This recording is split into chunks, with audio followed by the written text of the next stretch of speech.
Y yo soy lo que ella dice que yo soy. Y yo tengo lo que ella dice que yo tengo. Y yo puedo hacer aquello que dice que puedo hacer. Entonces hoy escucharé la única, la inmutable, la todopoderosa palabra de Dios. Y nunca más yo seré el mismo, porque el Señor hoy hablará mi vida por medio de su palabra. ¿Cuántos dicen amén? Te doy gracias, Padre, por la unción de tu Espíritu que en esta noche me capacita para enseñar tu verdad, no con humana sabiduría, sino por medio de tu Santo Espíritu. Y yo creo, Señor, que seremos edificados, seremos corregidos, seremos redarguidos por medio de tu palabra, porque ese es el método que tú tienes para llevarnos a niveles altos, a niveles de crecimiento y de madurez espiritual. En el nombre de Jesús. ¿Cuántos quieren crecer aquí? Amén. ¿Cuántos quieren madurar? Amén. Entonces están en el mejor lugar, en la hora cierta, en el tiempo correcto para que Dios haga eso. Amén. Yo quiero hoy día que usted pueda aprender algo que es importante, que es la vida de fe. Pero la vida de fe está relacionada a tener una vida en el temor de Jehová. Entonces son dos cosas que vamos a unir hoy día por la sabiduría del Espíritu, para que podamos entender que la vida de fe va acompañada con una vida del temor de Jehová. Si no tenemos esas dos cosas caminando juntas, vamos a ver que la fe no va a tener resultados y la fe no va a tener fuerza en su vida, ni en lo que usted hace, ni en lo que usted dice. Amén. Nosotros entendemos por la palabra, ¿cierto? Y lo hemos estudiado, que la fe, ¿cierto?, no es una emoción. La fe es algo que Dios puso en cada uno de nosotros. Romanos capítulo 12, versículo 3, dice que tenemos una medida de fe. Diga, tenemos una medida de fe. Esa medida de fe llegó cuando recibimos a Jesús como Señor y Salvador. Entonces todos tenemos la medida de fe. Entonces, cuando dice la palabra que a través de un grano de mostaza, que podríamos decirle a ese monte que se mueva, y ese monte se moverá, entonces nosotros sabemos que todos podemos mover los montes, porque todos tenemos una medida de fe, y la semilla de mostaza es la semilla más pequeña. Por lo tanto, nadie puede decir que no tiene fe, nadie puede decir que no puede hacer grandes cosas, porque el Señor unió todo y dijo, tú tienes fe. Y si tuviera fe como un grano de mostaza, le dirías a ese monte que se mueva, y ese monte se moverá. Entonces, ¿para qué? Para que el Señor nos dijo eso. Era para que nadie tenga excusa de decir yo no puedo, yo no puedo, yo no puedo, para mí es difícil, eso de mover las montañas, de mover los problemas, de mover las dificultades, hablando, declarando. Entonces nadie ahora tiene excusa. Porque si tuviera fe como un grano de mostaza, y usted todos tienen fe, porque cada uno recibió una medida de fe, como dice Romanos capítulo 12, versículo 3. A cada uno se le repartió una medida de fe.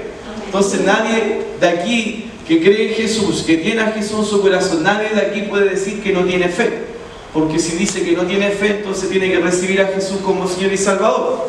Y si usted ya lo recibió, entonces tiene fe. Entonces tiene fe para mover montañas, para hablar a los problemas. Entonces hemos aprendido que la fe se libera con palabras. Marcos capítulo 11, versículo 23, ¿qué dice la Biblia? Marcos capítulo 11, versículo 23, ¿qué dice la Biblia? Y versículo 22 dice, teniendo el mismo tipo de fe que Dios tiene, teniendo la fe del tipo de Dios, teniendo fe en Dios. Está hablando Marcos 11, 22, que si le dijéramos a ese monte, quítate y échate del mar, y no dudáramos en nuestro corazón, sino que creyéramos que será hecho lo que dices, lo que digas, eso sucederá, eso acontecerá. Entonces hay un poder en la fe, porque habla Marcos 22, tener la fe del tipo de Dios. Hay un poder en la fe, y hay un poder que está en la liberación de la fe, o sea, en la liberación de palabras. Por eso Jesús dijo, cualquiera que le dijera, diga, palabras. La fe se libera con palabras. La fe dice, cualquiera que le dijera a ese monte, Muévete, muévete. Otra vez, muévete. ¿Qué va a pasar? Lo que tú dices, lo que tú digas, eso sucederá. Amén. Entonces nosotros tenemos ese tipo de fe donde nosotros podemos decir cosas y llamar a la existencia lo que no es para que sea. Y aquí quiero que usted vaya al libro de Romanos capítulo 4. Romanos capítulo 4 versículo 17.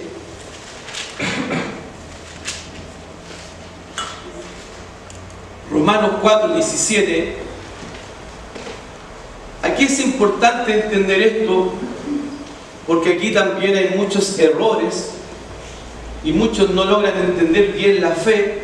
Pero hoy día, si había algún error en su vida en relación a la fe, la vamos a aclarar.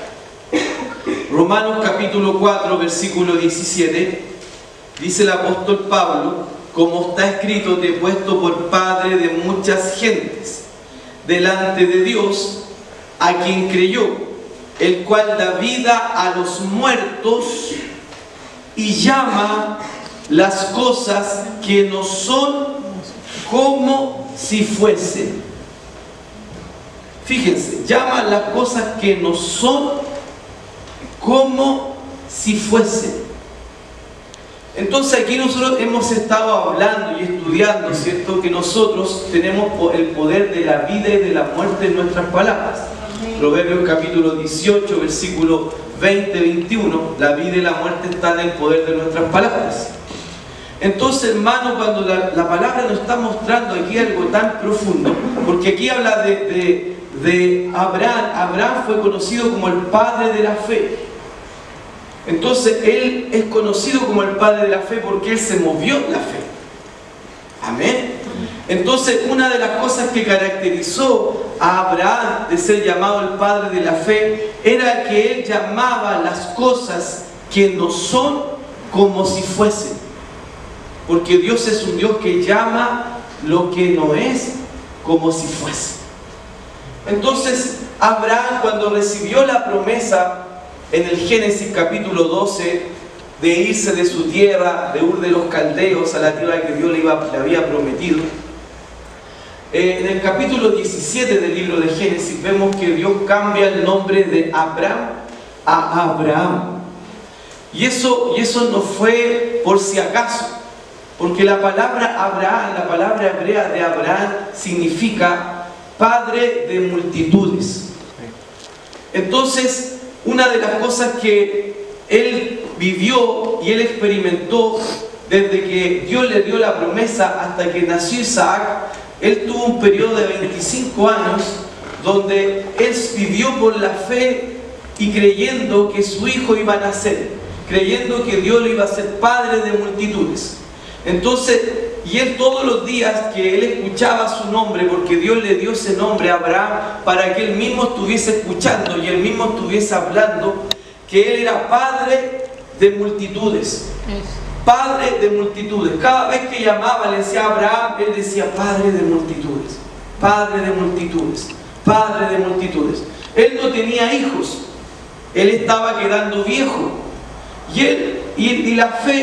Y la fe llama lo que no es. Él estaba viejo, él no tenía cómo ya tener fuerzas para tener un hijo.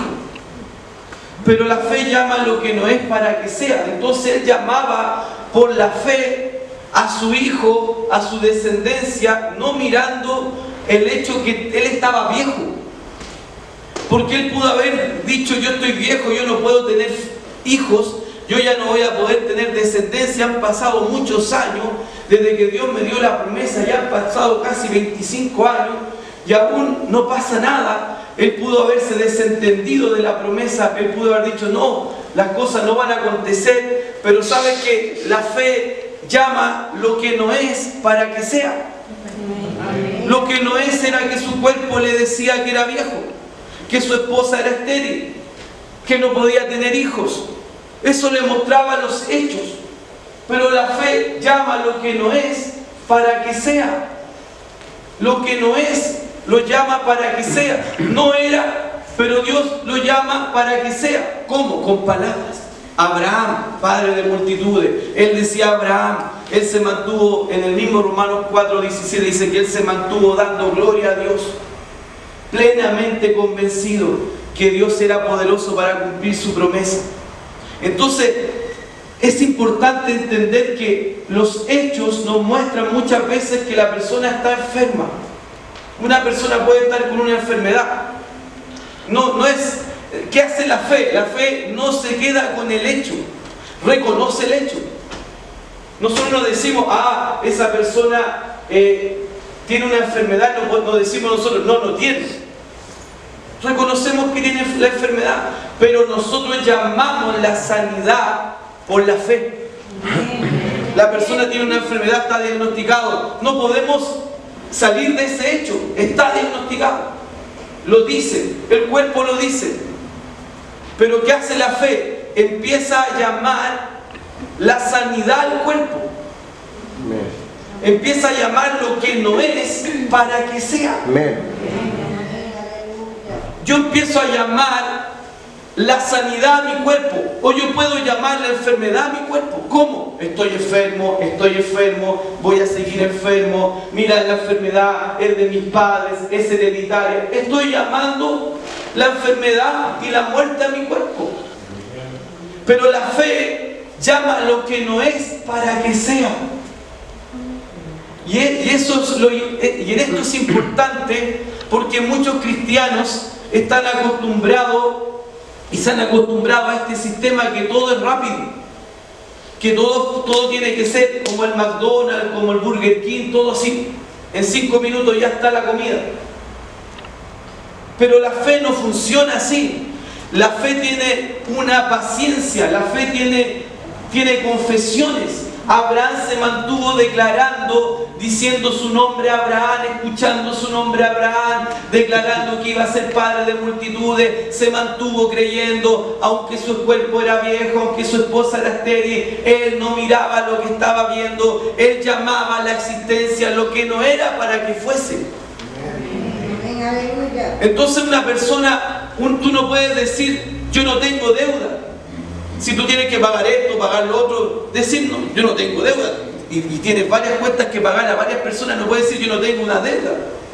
Eso no es la fe correcta, tienes deuda.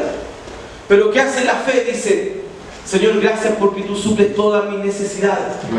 Conforme a tus riquezas en gloria en Cristo Jesús. Existe la deuda, está ahí. Pero ¿qué hace la fe? Llama el dinero para pagar la deuda.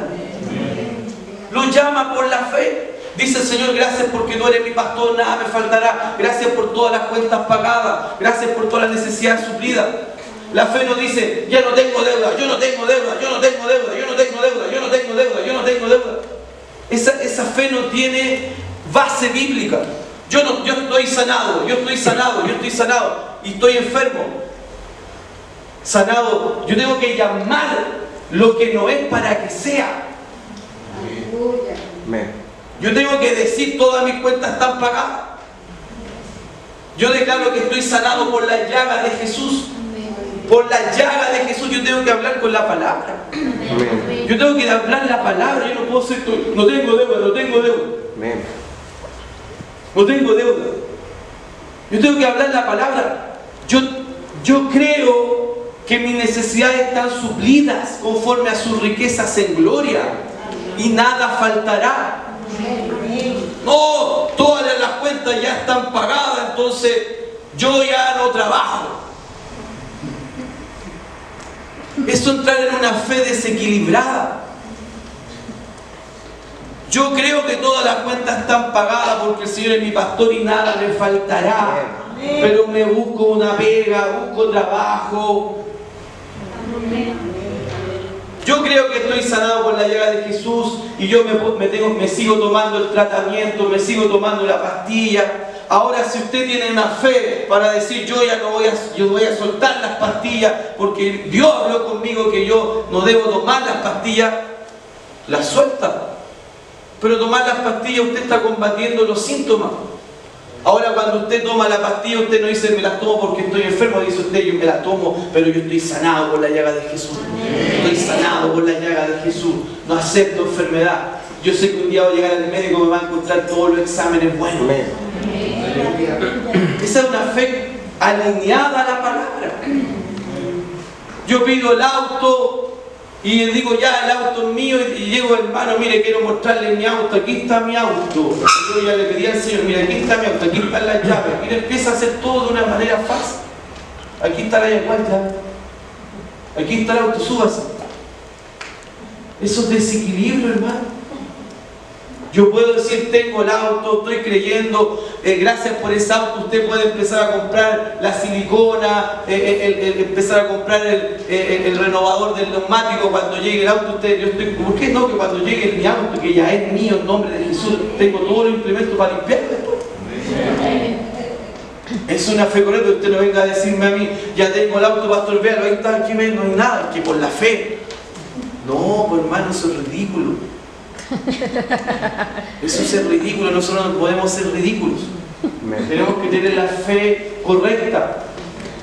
La fe correcta, la fe pide a Dios, cree en el auto, lo declara, habla, va a la concesionaria, se sube a los autos, declara y no compra auto y dice, ya este auto es mío, Dios habló que es mío, y ¿cómo lo va a pagar? No sé, Dios lo va a pagar. El concesionario va a decir, vaya, usted está loco, ¿cómo no sabe Dios le va a pagar? Usted tiene que llegar con la plata de mano ahí para pagar el auto. ¿Están acá? Sí. Entonces, la fe, hermano, cree, pero habla correcto. Amén. Amén. Creemos que Dios suple nuestras necesidades y declaramos eso. Y vemos cómo las finanzas llegan a nosotros. Gracias, Señor, por suplir nuestras necesidades. Amén. Gracias porque todas nuestras cuentas están pagadas, porque el Señor suple todas nuestras necesidades conforme a su riqueza en gloria, porque el Señor es nuestro pastor y nada nos faltará. Entonces ahí, aunque tu bolsillo no tenga ni un peso, tú dices, gracias Señor porque todas las cuentas están pagadas, tú suples mis necesidades.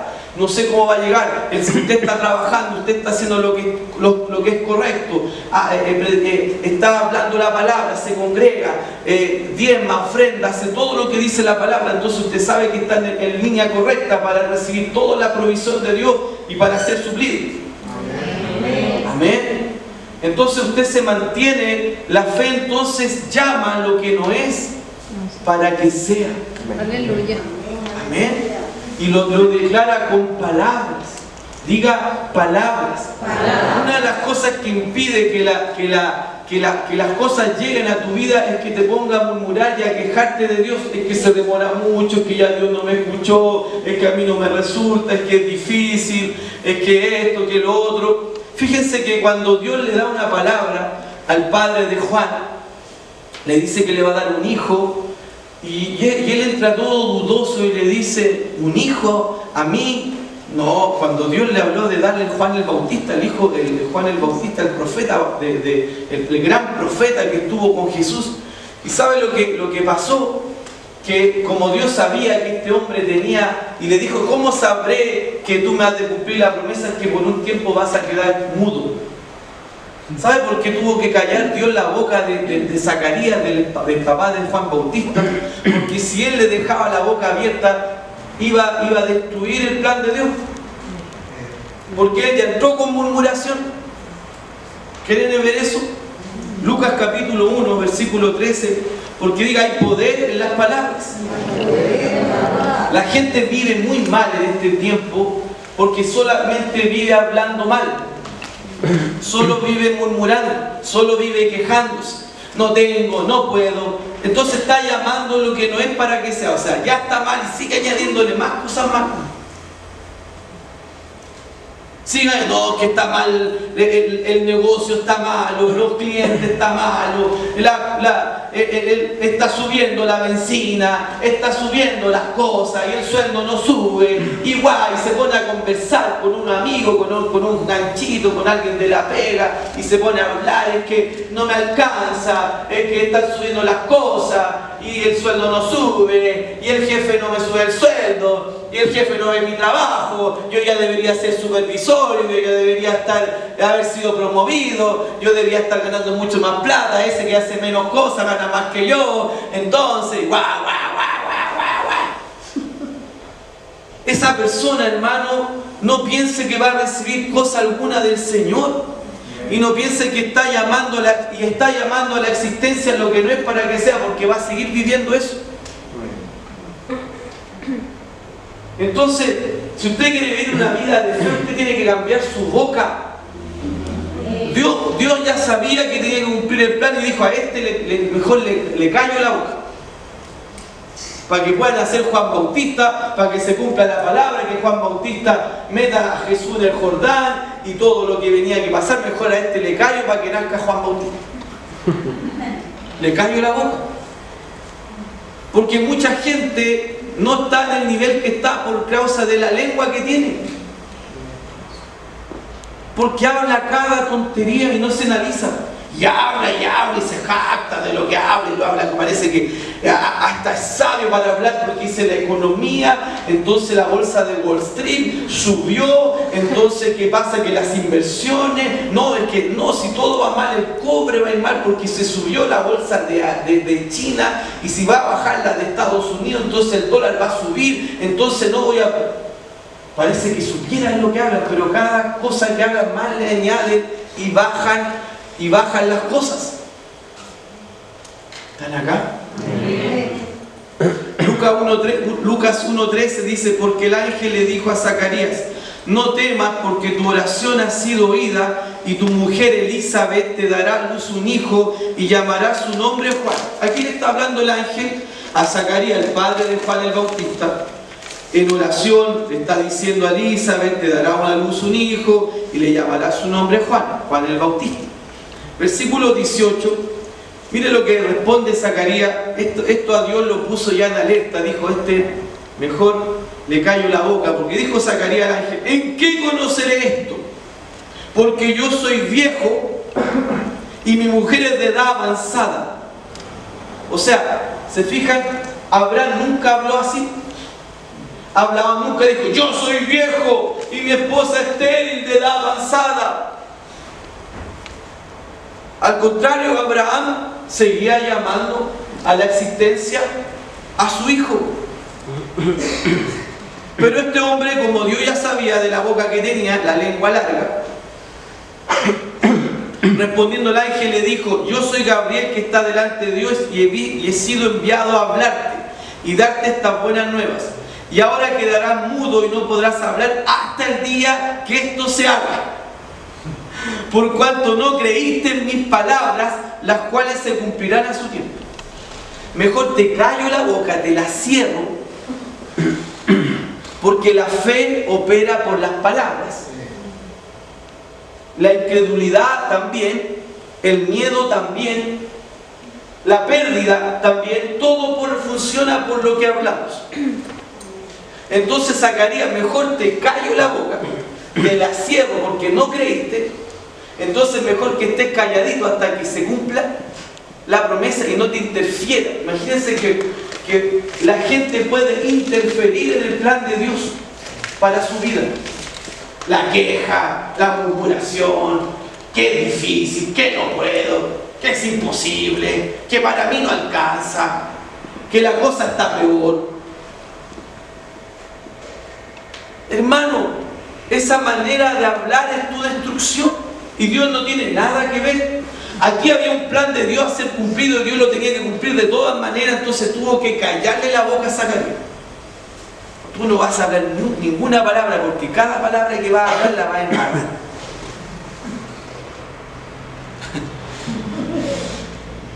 Amén. Hermano, no espere usted quedarse mudo para entender que tiene que callar esa lengua. Pastor. Quedó mudo, parece que estaba ocupando mal la boca, hermano. Dios quiere hacer algo en usted, no quiere que ocupe. Ya usted está hablando mucha incredulidad.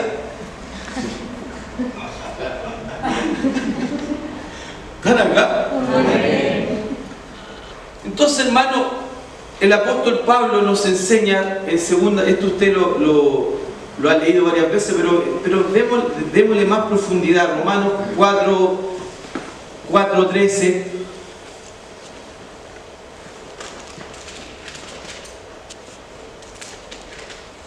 Aleluya. ¿Usted vino a la iglesia a aprender? Amén.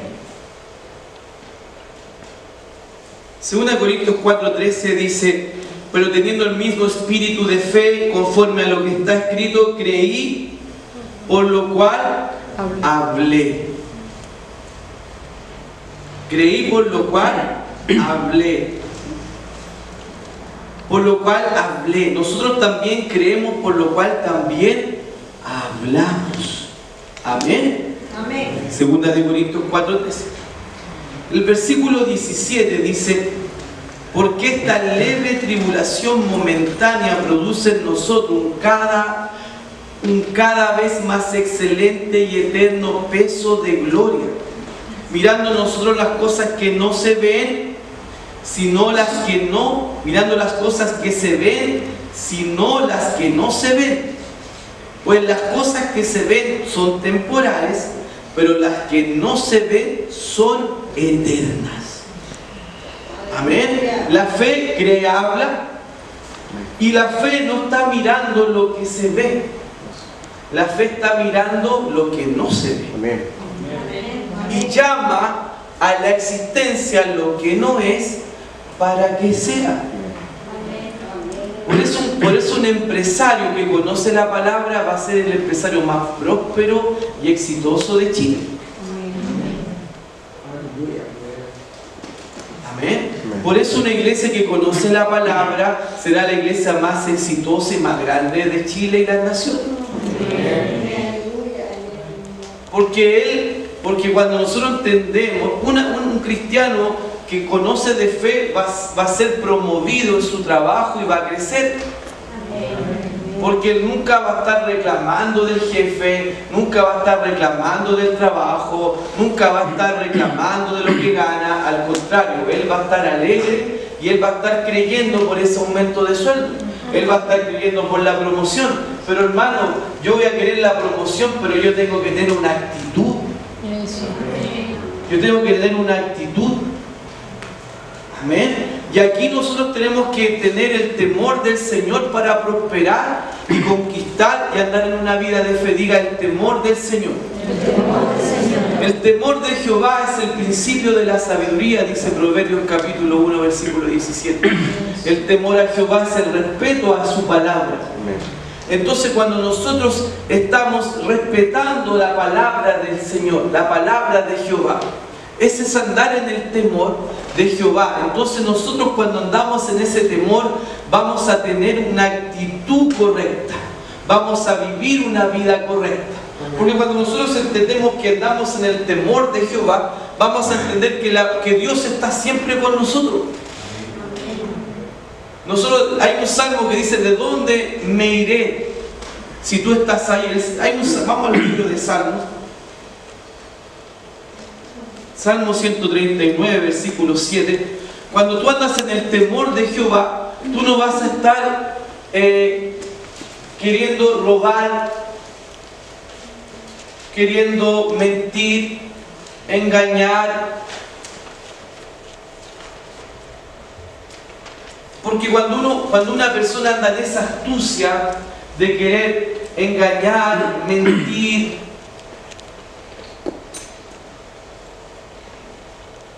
estar hablando mal del otro, en este caso del jefe que tienes tú en el trabajo,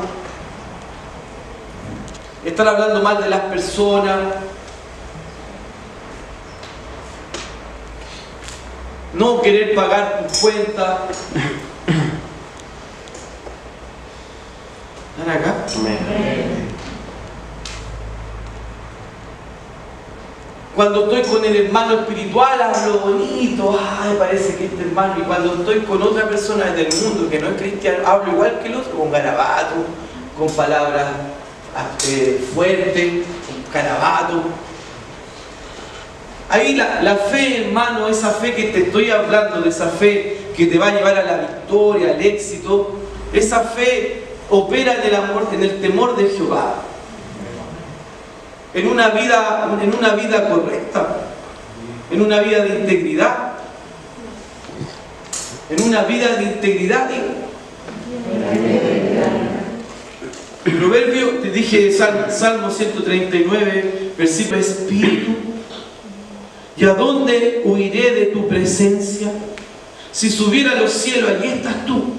Y si en el Seol hiciere mi estrago, he aquí, allí tú estás.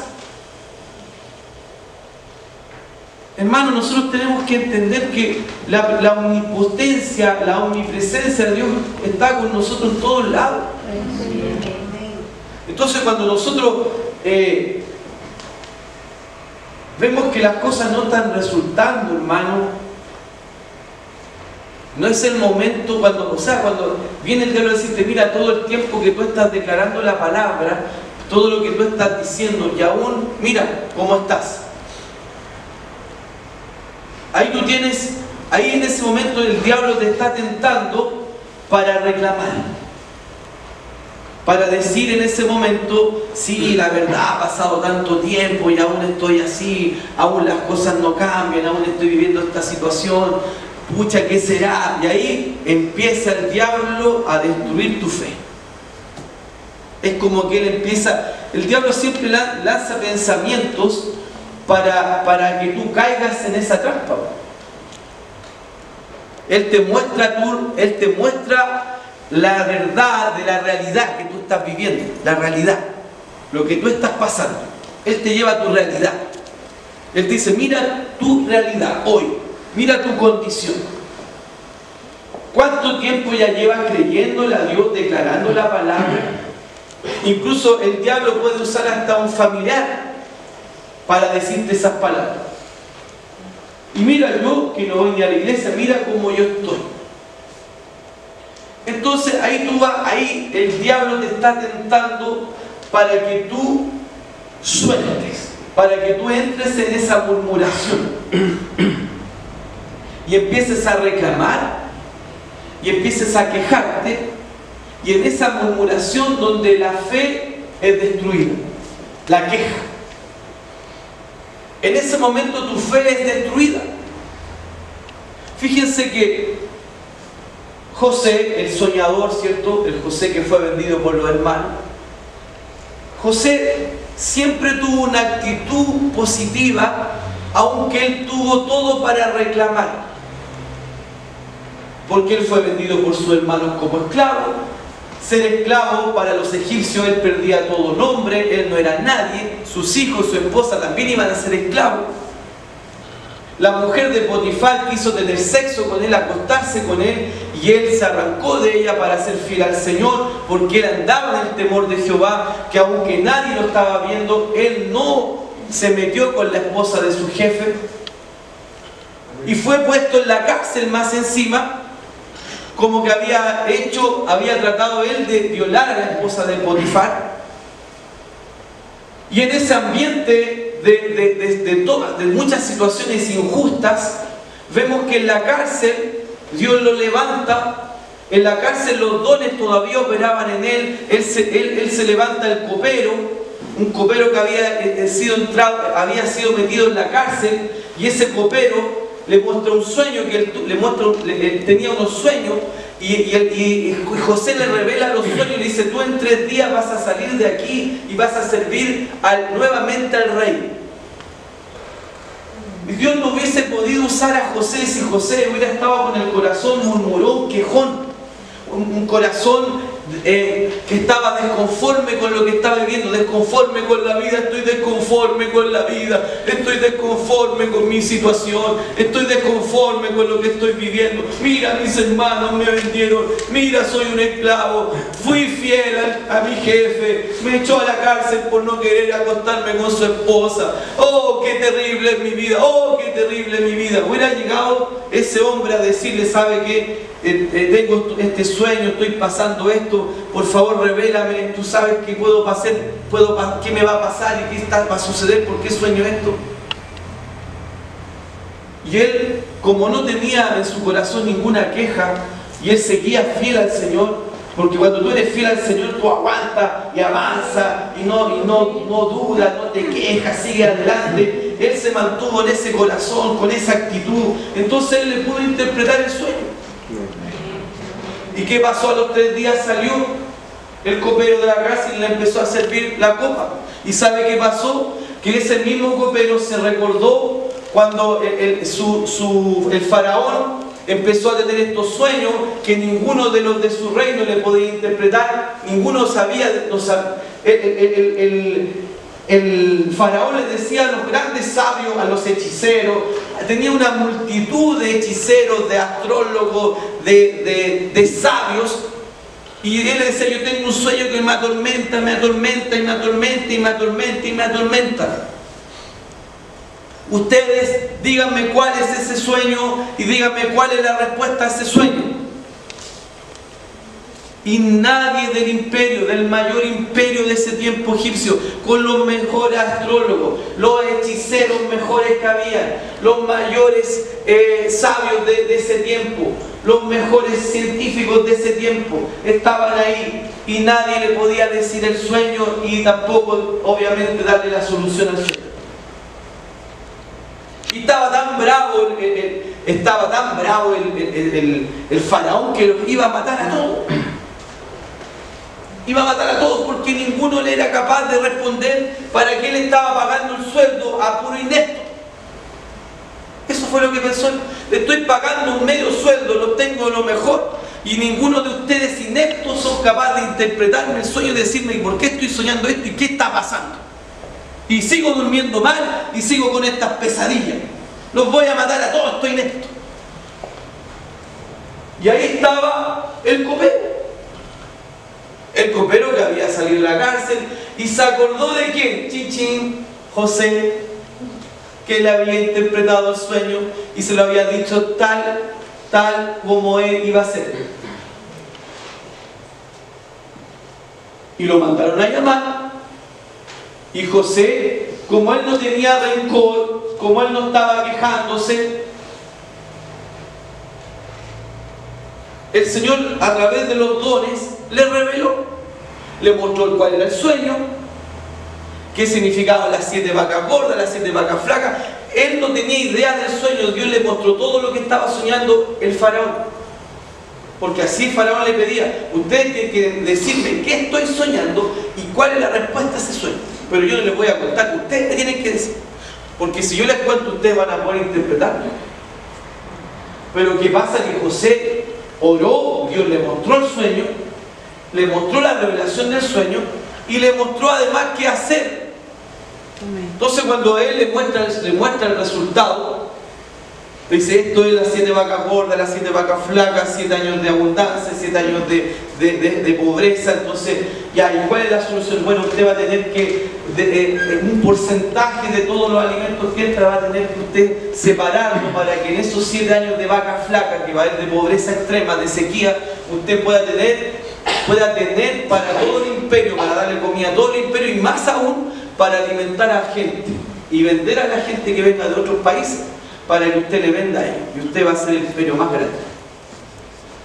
Ya, tú vas a hacer ese trabajo.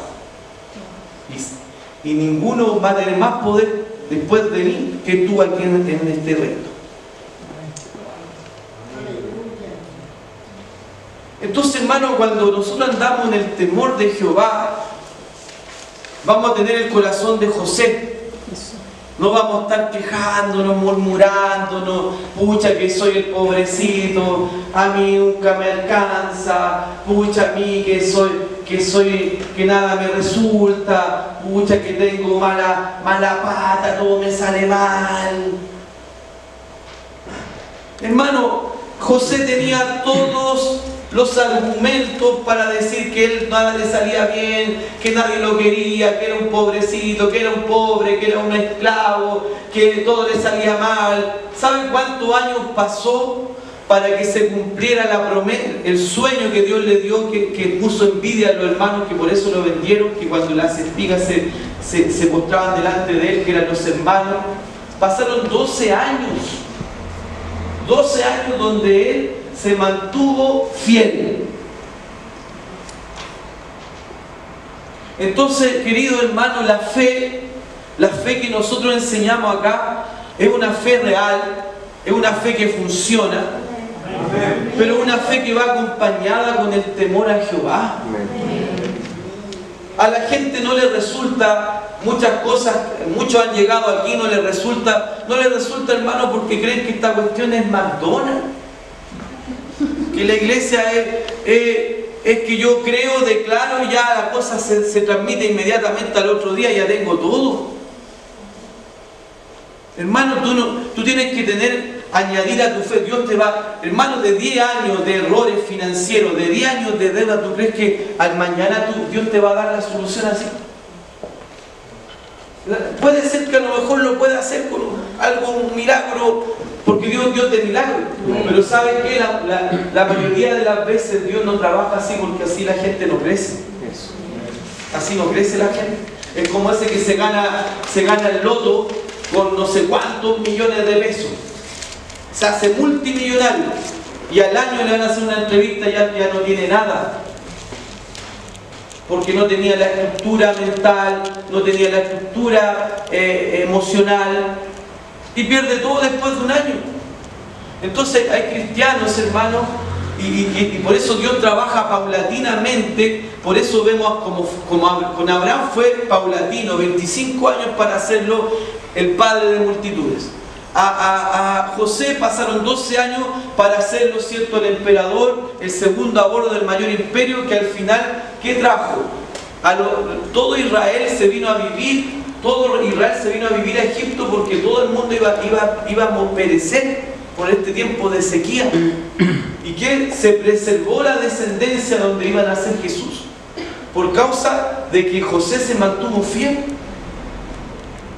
Entonces, hermano, si alguien te murmura y se queja de las cosas de la palabra, hermano, tú no caigas en la trampa del diablo.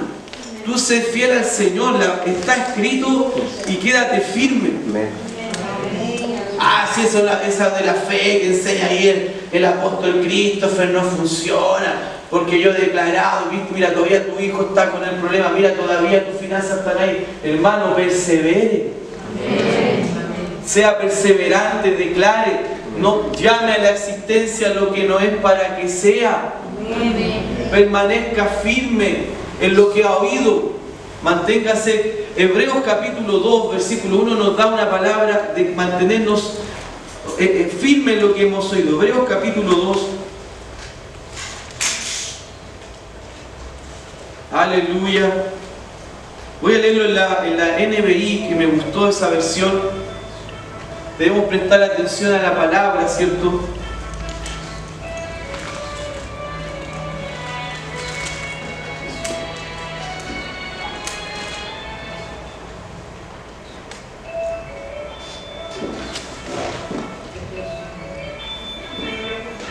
¿Están ahí?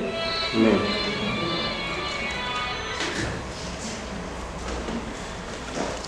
Por eso, voy a leer la NBI de Hebreos 2.1. Por eso es necesario que prestemos más, fíjense, que prestemos más atención a lo que hemos oído. No sea que perdamos el rumbo. La NBI dice así. Por eso es necesario que prestemos más atención a lo que hemos oído. No sea que perdamos el rumbo. Hermano, hoy día Dios nos está dando lineamientos claros, rumbo. Fijar bien el horizonte, para dónde va la fe, para dónde va tu vida.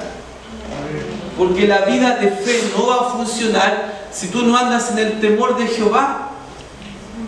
Y el temor de Jehová te va a llevar a ser fiel a tu esposa, aunque tu esposa no esté contigo. Te va a llevar a no mentir cuando no está algún líder que te está viendo. El temor de Jehová te va a llevar a no robarle a nadie, aunque sea 1 kilo de azúcar. Cuando tú andas en el temor de Jehová, tú vas a cuidar las conversaciones que tienes con algún no creyente que viene a hablar pura incredulidad y quiere que tú concuerdes, ¿verdad? Tú crees como yo y tú no puedes decirle yo también creo así en el momento de predicarles. Es el momento de decirle, es el momento preciso. Si la persona te quiere que concuerdes tú con él, el momento preciso para predicarle la palabra. Y muchas veces tú mismo oras pidiéndole, Señor, dame una oportunidad para predicarle a esa persona la palabra. Y cuando Él te empieza a hablar una cantidad de cagüines, de murmuraciones, de quejas, ¿y tú qué opinas? Ahí es el momento de llevarlo a la palabra, de enseñarle la palabra, y no de entrar en esa misma nube de oscuridad que está sobre esa persona. Hay gente, hermano, que parece que andan como en los monitos animados, con una nube sobre ellos de oscuridad. Su rostro está oscuro, lo que hablan está oscuro, y nos quieren poner esa nube a nosotros. Usted no acepta esa nube, esa influencia satánica sobre su alma. Usted tiene que ser fiel al Señor en todo lugar, en todo tiempo. Hay gente, hay cristianos en esta misma iglesia que están queriendo agradar más a las personas que a Dios. Y eso es idolatría, lo que Dios hablaba con mi esposa, idolatría. Cuando tú quieres agradar más a un hombre que a Dios, eso es idolatría. Tú tienes que buscar agradar al Señor. Y si esa persona te está hablando incredulidad, duda, pero es un papá, es tu abuelo, es tu primo, es tu hijo, pero te está hablando incorrecto, tú no tienes que aceptar eso. Tú tienes que decir, eso no es así. Si tú aceptas eso, es idolatría, porque tú estás poniendo en primer lugar el sentimiento de la persona, lo que está pasando por su mente, lo que está diciendo, para no perder la relación. Porque si yo le digo que no es así, capaz que se enoje conmigo y no me quiera hablar más. Hay cristianos que son tan tímidos que cualquier cosita, cualquier gente lo intimida. Y nosotros no podemos ser intimidados, hermano. El creyente tiene que tener una postura firme, una convicción, que cuando te dicen no, es que las cosas no van a funcionar, el cristiano dice no, yo creo que las cosas van a funcionar. Entonces nosotros tenemos que ponernos firmes en las cosas de Dios. Si no somos firmes con las cosas del Señor, hermano, no va a ser problema del Señor tu avance. Porque en medio de los peores escenarios, Abraham estaba en los peores escenarios. José estaba bajo los peores escenarios. Las peores condiciones. José estaba en las peores condiciones. Y aún así él se mantuvo fiel. Él no tenía el Espíritu Santo adentro como tú y yo. Él no tenía las cartas del apóstol Pablo. Él no había estudiado Rema. Él no tenía toda la revelación que nosotros tenemos hoy. Y nosotros que tenemos todo eso, nos enfrentamos a un problema, y el problema nos abate. El problema nos deja sin aire, el problema nos deja si no me congrego más, el problema nos deja, no, yo no voy a diezmar más, yo no voy a ofrendar más. El problema nos hace soltar las cosas de la palabra. ¿Qué firmeza hay ahí, hermano? ¿Qué actitud hay ahí? O sea, cuando se levantan los problemas, hermanos, comenzamos a soltar, a hablar incredulidad, a decir garabato. Nos aparece una persona que nos trata mal en un kiosco a garabato y empezamos a tirarle garabato.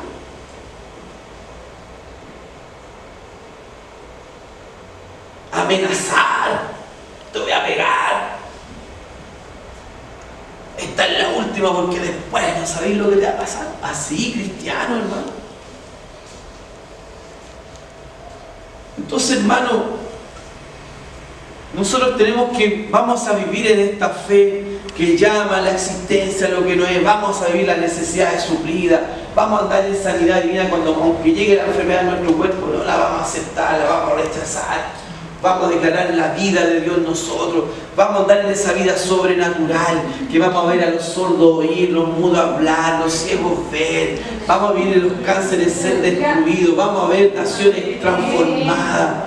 Pero, hermano, si nosotros mismos no nos transformamos a nosotros mismos, si nosotros mismos no ponemos atención a lo que estamos oyendo toda la semana y estamos con los mismos problemas y vivimos en un círculo vicioso con los mismos problemas, las mismas caídas, los mismos problemas, las mismas caídas, los mismos problemas, las mismas caídas. Así estuvieron los de que salieron de Egipto, 40 años en el desierto, vagando. ¿Saben por qué no entraron ellos a la tierra prometida? ¿Saben por qué? Usted ya sabe. Porque murmuraban. Mejor no hubiésemos quedado en Egipto, para que Dios nos sacó de aquí, para que Dios nos hizo caminar, porque esto, porque lo otro. Pero cuando Dios le abrió el mar rojo y pasaron después al otro lado, celebraban, wow, aleluya. Cuando Dios hizo milagros en Egipto para sacarlo, wow, y todos salieron alegres, wow. Y cuando no había milagros, cuando no había prodigios, cuando no había nada de eso, y cuando ellos querían lo que ellos querían y no lo tenían, como cabros malcriados que quieren lo que quieren, cuando estaban en esa condición, ahí en ese momento se le olvidó la alegría del mar rojo. Se le olvidó los milagros que Dios hizo, se olvidaron que Dios había escuchado sus oraciones cuando clamaban. 430 años estuvieron en esclavitud y Dios vino y los sacó de la esclavitud. Se olvidaron, se le olvidó, amnesia. Y sabe que hay muchos cristianos que tienen ese problema de la amnesia, se le olvida todo lo que Dios hace. Al primer problema, ¡ay! Se queja, ¡ay! Lloran, ¡ay! Murmuran, ¡ay! Y la palabra no funciona, ¡ay! Yo hice esto, yo practiqué esto. Misericordia, hermano. Misericordia de su vida, hermano.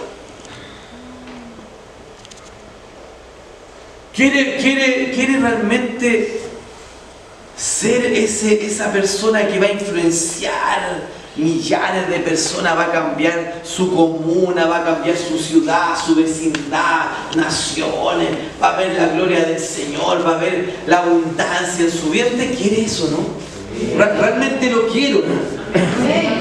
Entonces usted va a tener que examinarse lo que habla y lo que dice.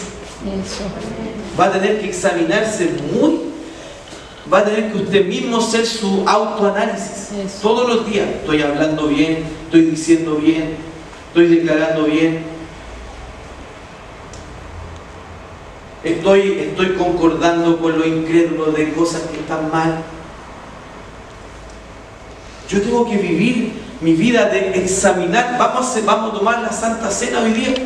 Tenemos preparada, y cuando dice en 1 Corintios 11, tomemos la Santa Cena, dice, examinémonos a nosotros mismos. ¿No? Dice que yo me tengo que examinar a mí mismo. Estoy en la fe. Por eso es que la palabra dice Jesús, cuando venga a la tierra hallaré fe. Porque dice, los tiempos serán peligrosos, los últimos tiempos serán tiempos peligrosos, tiempos como nunca antes hubo. 1 Timoteo capítulo 3, lo estudiamos. Entonces, imagínense cómo están los tiempos, de adversidades, situaciones difíciles. La gente vivirá en fe. O hallaré fe, Jesús dijo.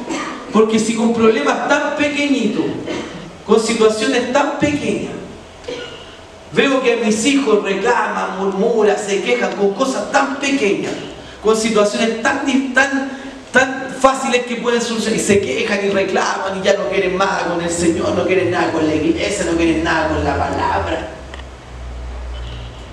¿Será que va a haber fe cuando estemos ya al final, cuando la cosa esté cada día peor? ¿O estarán todos los que, ay, pobrecito, mi vida, mátame, Señor, mejor me voy al cielo?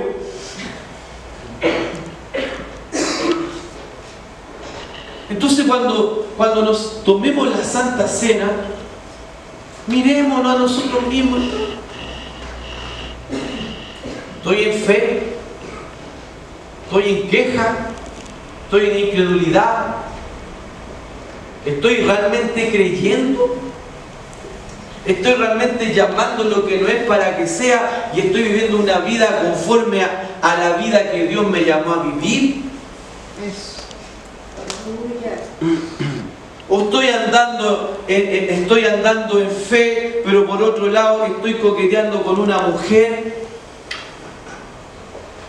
estoy coqueteando con un hombre, dice, ¡ay, que eres linda, que eres bonita! Teniendo una esposa, o sea, viviendo una vida doble y después queriendo que la fe funcione.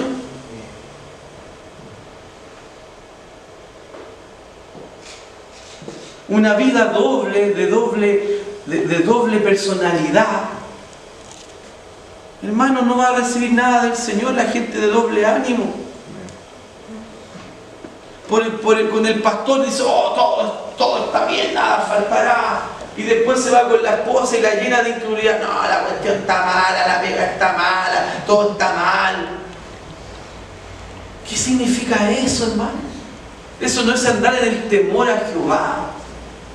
Eso no es andar en respetar a la palabra. El pastor enseña, no murmure de su hermano, ore por sus líderes, no se queje el uno del otro, bendígase el uno al otro. Se termina la reunión y empieza, oye, ¿viste el hermano cómo estaba sentado? ¿Viste lo otro que hizo esto? ¿Viste? Misericordia, ¿dónde estuvo usted? ¿En qué prédica estuvo usted? ¿En qué prédica estuvo usted?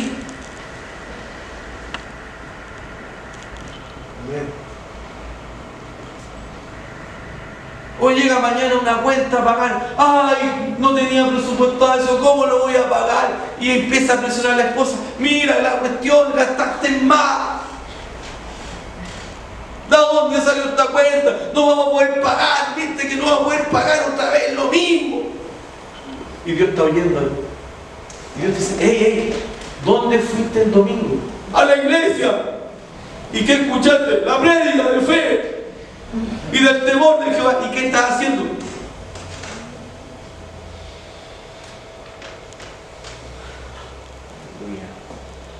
Entonces, hermano, esto de ser cristiano no es un juego. Aquí usted no viene a una reunión social.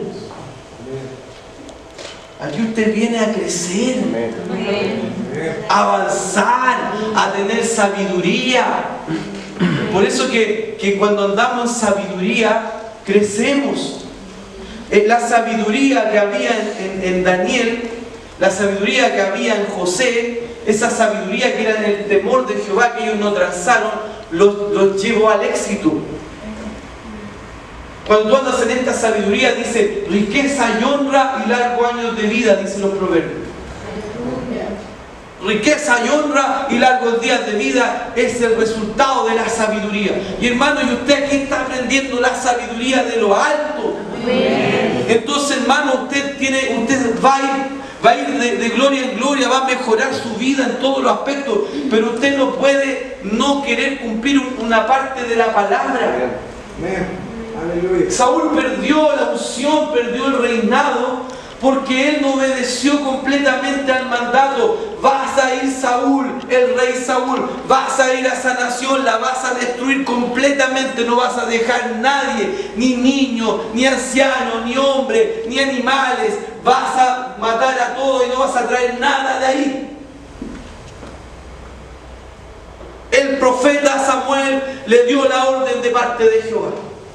¿Qué hizo Saúl? Obedeció a medio.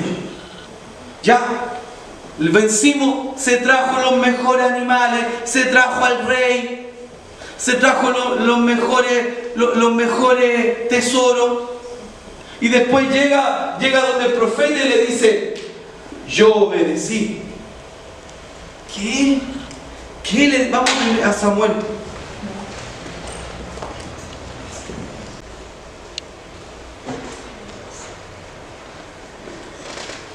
Primera Samuel 15:13, vino pues Samuel a Saúl y Saúl le dijo, bendito seas tú de Jehová, yo he cumplido la palabra de Jehová. Yo he cumplido, le dice el patudo. Saúl dice, yo he cumplido la palabra de Jehová. En el 23 le dice el profeta, porque como pecado de adivinación es la rebelión. ¿Sabe que es rebeldía? Ahí le quita el reinado. Como pecado de adivinación en la rebelión.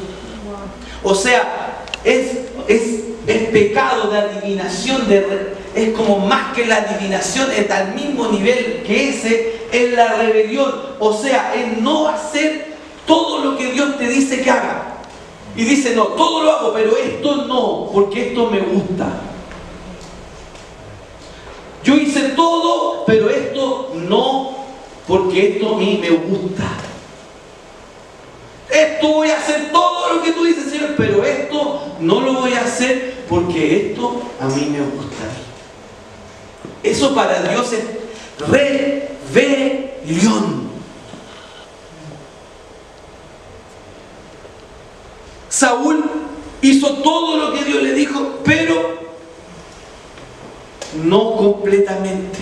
Se trajo los animales mejores, se trajo al rey. No, esto tenía que traer nada. Nada, no te traigas nada de allá.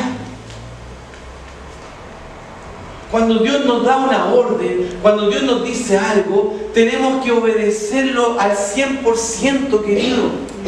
Cuando no obedecemos al 100% la orden de Dios, es rebelión, es pecado de adivinación.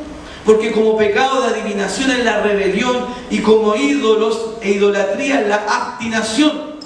Por cuanto tú desechaste la palabra de Jehová, Él también te ha desechado para que no seas rey. ¿Sabe que no hay tantos profetas, tantos pastores, tantos evangelistas, tantos maestros en este tiempo que vivimos debiendo haber tanto con toda la palabra que hay?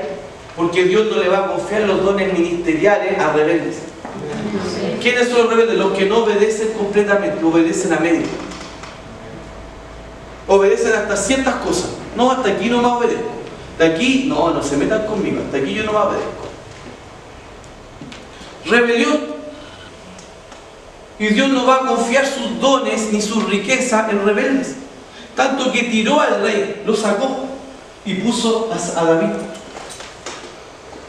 Entonces, amado, obediencia, las cosas de Dios funcionan con la fe, con el temor de Jehová, obediencia completa, sin murmurar, sin cahuines, cuidando lo que hablamos, lo que decimos, obedeciendo a la palabra. Y cuando nosotros llegamos a ese nivel, la gloria de Dios, la victoria, la honra, el poder, la gloria, la influencia, todo lo que usted se imagina que puede llegar, va a llegar solito. Dios lo va a levantar en las naciones, Dios lo va a honrar, Dios lo va a prosperar, Dios le va a dar sabiduría, Dios le va a dar inteligencia. Cuando usted aprende en este tiempo, en esta era, en esta ciudad, en este tiempo que vive, a ser fiel a Dios, a ser obediente, a hablar fe, a vivir una vida correcta, a no meterse en cosas que no convienen, a andar en una vida en el temor de Jehová, a andar en fe, en el temor de Jehová, a andar en fe con el temor de Jehová. Amén. Amén. Amén. Aleluya. ¿Aprendió algo hoy día? Amén. Primera de Corintios, que vamos a cenar, vamos a tomar la Santa Cena. Digamos que necesito los diáconos encargados de la Santa Cena hoy día. Aleluya. ¿Aprendió algo hoy día?